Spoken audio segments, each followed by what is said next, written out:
அனைவருக்கும் வணக்கம். இந்த வீடியோ பதிவில் நம்ம பார்க்கக்கூடிய விஷயம் என்ன அப்படின்னா, எதெல்லாம் அசுப சகுனங்கள் நமக்கு சொல்லியிருக்காங்க அப்படின்றத பார்க்கலாம். இந்த சகுனம் பார்க்கறது இப்போ தினசரி வாழ்க்கையில் நம்ம யூஸ் பண்ணாட்டியும் கூட திருமண விஷயங்களில் இதை யூஸ் பண்ணுறாங்க. எப்போ மாப்பிள்ளையை அழைச்சிட்டு வரும்போதோ இல்லை பொண்ணை அழைச்சிட்டு வரும்போதோ இல்லை அவங்க சேர்ந்து ட்ராவல் பண்ணும்போதோ இல்லை ஒரு கர்ப்பிணி பெண் பிரசவத்திற்காக தன்னுடைய தாயின் வீட்டிற்கு போகும்போதோ இந்த டைம்லலாம் கண்டிப்பாக சகுனம் பார்த்து தான் அனுப்புகிறாங்க.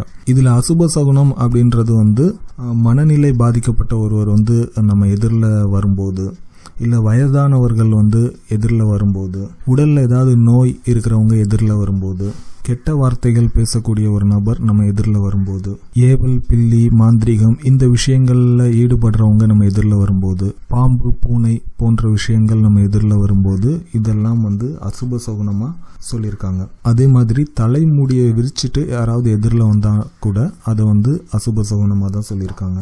உடம்புல யாராவது எண்ணெய் தேய்ச்சிட்டு எதிரில் வந்தால் கூட அசுப சகுனமாக சொல்லியிருக்காங்க. ஏன்னா எண்ணெய் அப்படின்றது சனியினுடைய கேரக்டரில் வரும். சனி அப்படின்னாலே நமக்கு தடை தாமதங்கள் ஏற்படும் அப்படின்றதுனால அதை கூட ஒரு அசுப சகுனமாக தான் சொல்லியிருக்காங்க.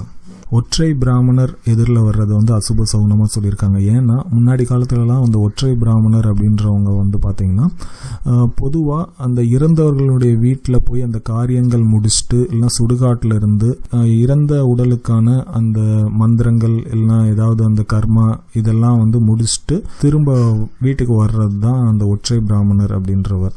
என்னன்னா சுடுகாட்டுக்கு போய் அந்த ஆன்மாவுக்கு தேவையான அந்த கர்ம மந்திரங்கள்லாம் ஓதிட்டு வரும்போது அவர் அந்த கர்மாவோட தான் வருவார். அதுக்கப்புறம் வீட்டுக்கு சில மந்திரங்கள் சொல்லி அந்த கர்மாவை போக்கிப்பார் அப்படின்றது தான் முன்னாடி காலத்தில் பழக்கமாக இருந்திருக்கு. ஸோ அதனால தான் அந்த ஒற்றை பிராமணர் வர்றதை ஒரு அசுப சகுனமாக கருதுனாங்க. ஆனால் இன்னைக்கெல்லாம் கல்யாணத்திலே கூட ஒரே ஒரு பிராமணர் மட்டும்தான் மந்திரங்கள் சொல்கிறார்.